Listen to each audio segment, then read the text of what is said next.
We have deployed a cluster. We're running a cluster, and you might wonder what to do if I don't have enough machines ready.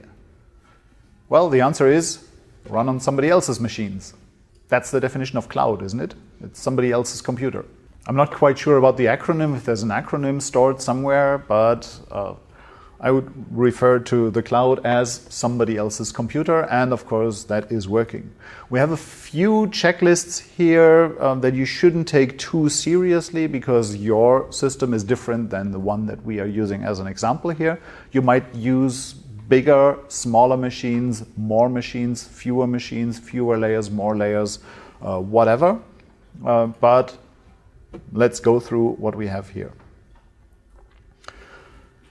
I actually see, well, I'm from Germany, so there we see many people really concerned with which servers they are running on. They want the servers to be running behind their own firewalls. But even then, larger customers build their own home, like internal cloud where they're running on. So you'll need machines, you'll need network, you'll need everybody, you'll need the staff to be handling disaster recovery. So what happens when your data center burns or just isn't available because something else happened outside and the area, the building is closed. Things like that happened. I mentioned I've been working in business continuity, in a business continuity company, and there we actually frequently had tests and set up data centers in a way that they were, let me see, more than 3 kilometers apart from each other, because that would be the radius that might be closed down if there is some accident outside involving some chemistry floating. So weird things that you can prepare for, but in general, something that might be good to think about before it happens, before you can't go into your data center, and before you run out of storage space, generators, diesel, or whatever. Now, in case you decide you want to go to the cloud, let me just make sure that I don't miss anything here. Well, if you want to go to the cloud, you can, of course, have everything in the cloud or just a little bit in the cloud. That totally depends on you. You can have your overflow servers in the cloud. You can have just some of them there. Your backup, your hot backup, your cold backup. Not everything needs to be there. Well, there is now a few examples here. We'll come to AWS as an example, as basically the one cloud provider that everybody knows. Well, just with some examples, but when you recreate the Liferay stack, just think of whatever you have. If you run a cluster, then definitely think of the load balancer. Typically, you want to think about firewalls and the network configuration that you have within your cloud, the web tier with your web servers, application servers, and the database.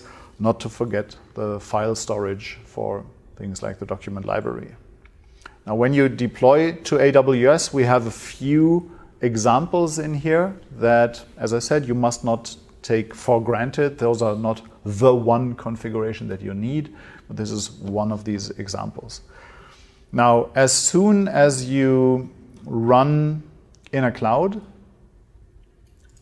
typically something falls flat, which is the multicast discovery of other cluster machines. So I'm not aware of any cloud provider running multicast on their network.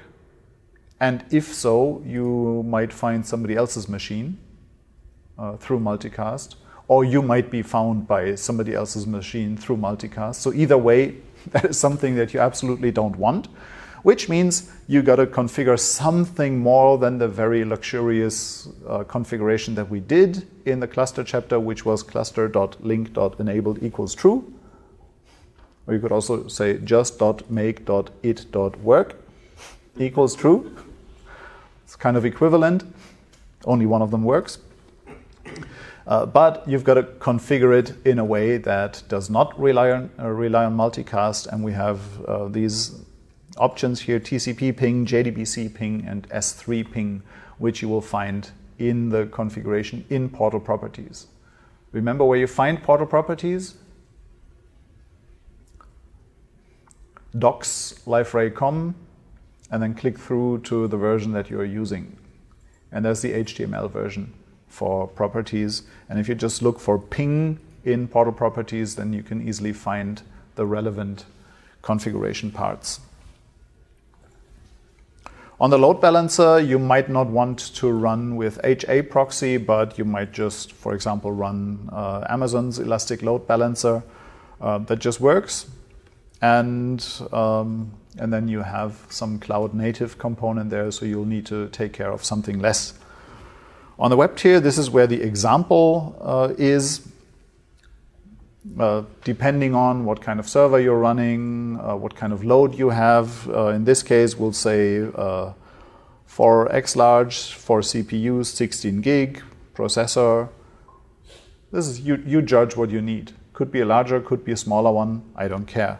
What you typically have on the application tier, though, is at least rule of thumb, application tier needs a little bit more beef, a little bit more power than the web tier. Rule of thumb. Rules are, what was the idiom? Rules are there for the guidance of the wise and obedience of the fools. Does that sound right, or did I mix something up? Anyways, rule of thumb. Of course, your system might differ, but the application tier is typically a little bit larger.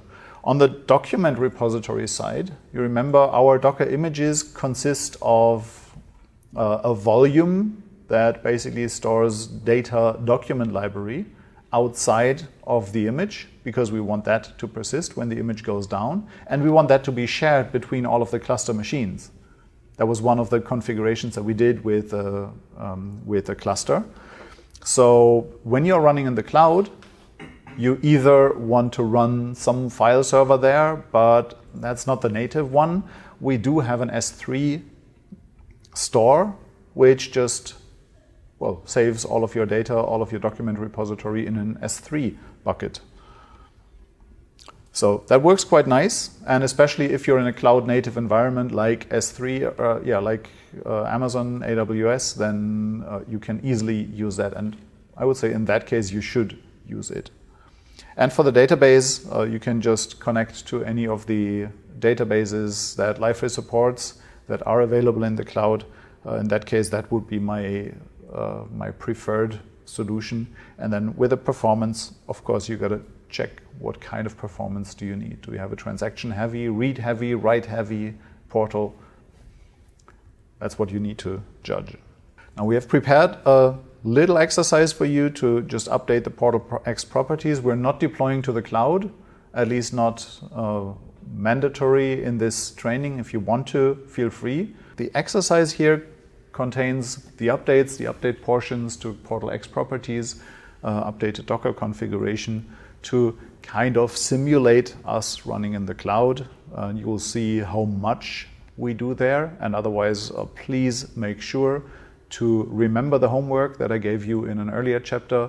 Portal properties is a great way to fall to sleep at night, but then at least when you are reading it in bed, then you have read it once, and you might remember one or the other point that gives you some hints on what to configure or what is configurable when you need it.